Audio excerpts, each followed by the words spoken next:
আপনার সরকার কি ব্যবস্থা নেয়? হ্যাঁ, দেখুন, আমরা তো আগেও বলেছি এই সরকার কর্মচারী বান্ধব সরকার।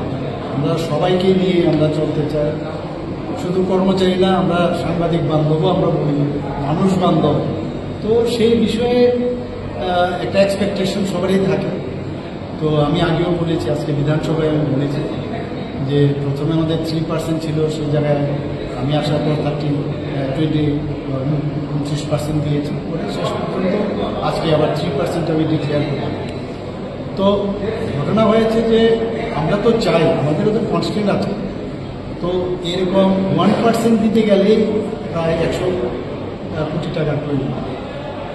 নিজেরাই বুঝতে পারছেন যে আমাদের কত ফিনান্সিয়াল ক্রাইসিস, কনস্ট্যান্ট থাকার সত্ত্বেও আমরা এটা করেছি। আমি এটা সমস্ত কর্মচারী বন্ধুদের আমি বলবো যে এটা একটা পুজো, গিফট বলা চলে, যদিও এটা আপনাদের রাইটস, তবুও আমি বলবো আমাদের তরফ থেকে একটা গিফট দিলাম এবং সবাইকে এই পুজো এবং দুর্গাপূজা এবং আমাদের শারদীয় পূজা এবং দীপাবলি উৎসব উপলক্ষে সবাইকে আমি আন্তরিকভাবে শুভেচ্ছা জানাচ্ছি।